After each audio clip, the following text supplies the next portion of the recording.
Hey family, before we dive into today's video, I'd really appreciate your support. Subscribing is one of the best ways to help us out. It's quick, free, and keeps the awesome content coming. Every listen, like, and share truly means a lot. Let's keep this channel growing. Thank you so much. My greedy ex-wife ends up screwing herself over our next Reddit post. Is for me a background. My ex and I were 3 months into separation. I kept suggesting divorce agreements, trying to find out what she would accept other than taking her back and return to being a doormat for her.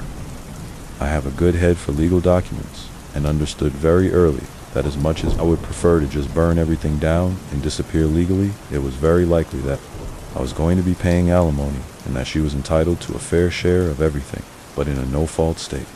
With no gender references, it did mean a fair share that meant that legally, our divorce settlement wouldn't be heavily biased in her favor, so I kept trying to work with her and try to figure out how we could divide our assets. I did this every day for months. She would object to anything that put any responsibility on her, anything that left something of value out of her hands.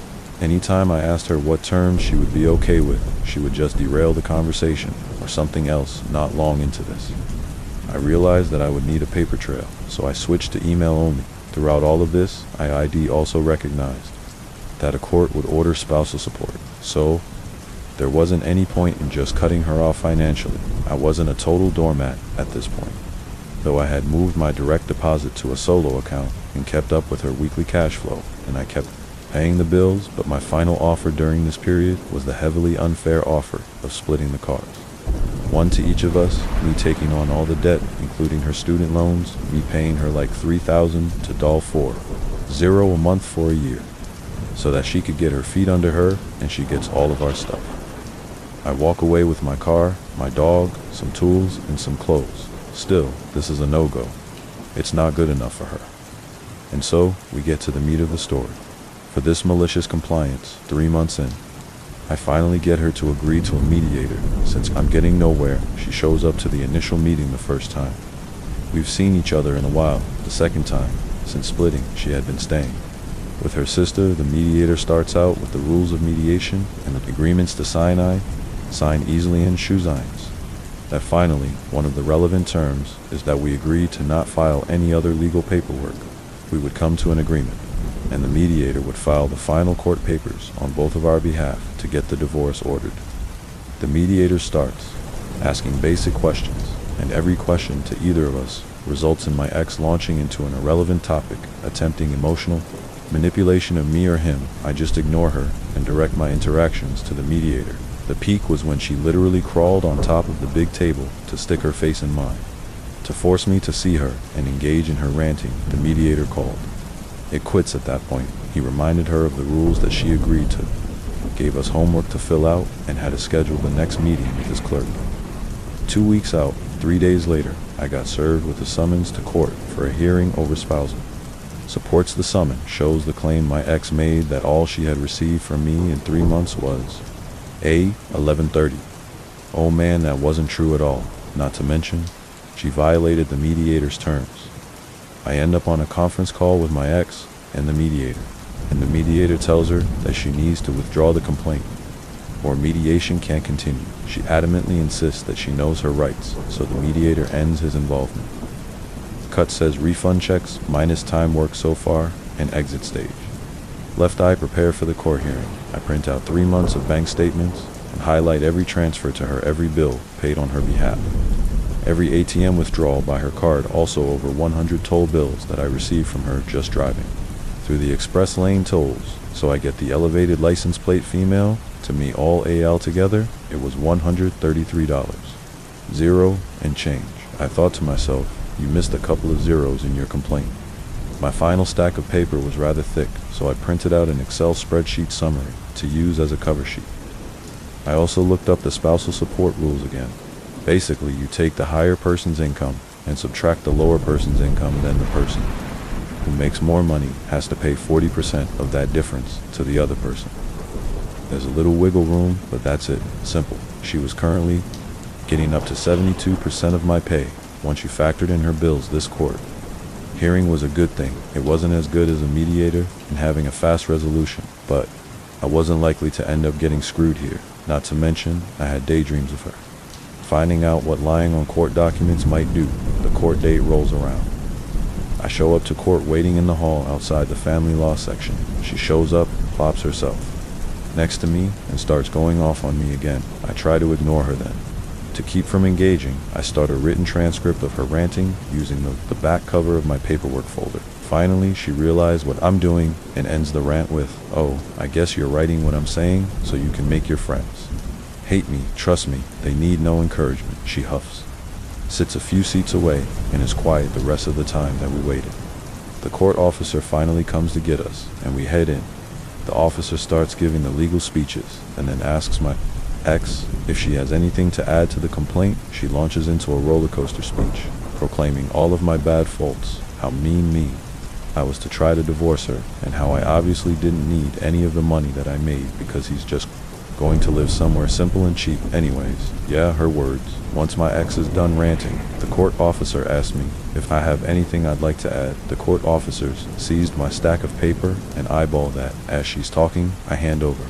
The stack of papers tell the officer that the summary sheet on top should help clear up the financial points in question, and just verbally start going through all the items at each. 1. My ex interrupts to give a reason why that item shouldn't. Count every single time the officer keeps asking her to stop interrupting, but to no avail. We finally finish the list. The officer is shaking her head slightly and says, "Mr. OP, this court process is to ensure that both parties are doing the right thing, so all of this," she says, gesturing to my stack of papers, "needs to stop right now. We will garnish your paychecks for the amount specified by law and send that to her instead." I know that this is a win. I knew that it was going to be, but she sat there all smug. As we got into the calculations, I know that she was thrilled at the idea of getting a court check directly. It sure would show me everything wrapped up. We got the totals, signed the papers, and I handed over a check for the first payment, and the officer got up to make copies of everything. I asked the officer if I could wait in another room while she got the copies, and she agreed. While giving my ex a bit of a side eye, I got my paperwork first with the officer, saying it might take a few minutes for her to get her paperwork, but you're free to go. I got the hint and left immediately. I got in my car and immediately called my cell carrier and canceled her phone. They asked me, does she want to set up her own plan? I can't answer that. I'm hoping a court order to remove her from my accounts. Okay, they said then. I just worked down the remaining subscriptions that I was paying for that she used. I even had all the bills in front of me from the court. Documents with the account numbers and customer service numbers right there. I was done. And driving home when she started blowing up my phone with incoming emails demanding to know what I was doing then, texts from her sister's phone, then calls. I just grinned and didn't answer any of them. She stopped after an hour or so and gave me a few hours of silence. Then I got an all-caps email with a screenshot of the Netflix inactive account message. Oh my God, even Netflix. I admit it, I giggled. The fallout wasn't over, though a month later, after she realized how much less money she got from me after winning her case, she filed an appeal. It was denied due to a lack of a reason. A month later, she filed a complaint that I wasn't paying her. Car payment meant this was just an excuse to get into court. I had been paying it. And I was also pretty confident that even if I hadn't, she didn't know how to get into that loan's account. She legally could, she just never had cared to learn how. This time, I had a lawyer and we both went to courts. My ex was joining by phone. The officer paused before calling my ex and tells my lawyer, this lady is a piece of work. The validation of that statement will always remain with me. The call goes predictably. My ex makes a relevant rant. The officer keeps shutting her down. Finally, the court officer asks my ex for proof that I wasn't making my car payments. While she's holding documents proving that I had been my ex, nearly screams, I just know that he is in so that he can hurt me. The officer replies, I am holding proof that he has paid it and is satisfying his legal obligation. This complaint is dismissed. Thank you, and hangs up on my ex. Then down in the comments, we had this story from Captain Cinders. My brother went through a breakup and made a generous offer to pay for his kids' upkeep. His ex decided that wasn't enough and insisted they take the legal route. My brother happily agreed because he had already worked out what they would assess his payment to be. Yep, they determined that he was overpaying. She tried to backtrack, but once the courts determined What he should pay, that's what he had to pay. Then came the divorce. My brother offers to give her the house free and clear, as a home for his kids, plus child support, and he would walk away with the remaining cash to set up his new life again. This wasn't good enough for her, and she insists they go to the courts. We found out through a third party that she was boasting, that she was going to take him to the cleaners. She wanted the house half the money in child support, and she just knew the court would rule for her, so they went to court. She even hired a lawyer to fight in her corner, who apparently looked at my brother's proposal and told the judge that he found it to be sensible and equitable. Strangely enough, the judge agreed. So the ex got the house and no cash. The story doesn't end there. As part of the settlement, they each had to declare all financial details to the court, and my brother knew that she had a secret credit card with 15,000 of debt that she didn't declare. If she had declared it, then legally the debt would have been half his, but she kept it quiet. Why embarrassment, we assume. So she get the house and no cash. But now she has this secret debt that she can't pay. Also, she panics and starts saying that she wants to claim future earnings, pensions, inheritance, etc. My brother made her an offer of $155. But she had to sign away all future claims to his money, she snapped. It up 2 years later, my brother inherits £500,000. She cannot claim a penny of it, so, by assuming that my brother was trying to screw her, she screwed herself every step of the way. Our next Reddit post is from I Was the Chubby Lady. This all happened about 8 years ago. I was a waitress for a village, and I worked the morning shift because it had the most business. Now this was back when smoking was still allowed in restaurants, and we had a smoking section and a non-smoking section. Our seating chart was designed for this in mind.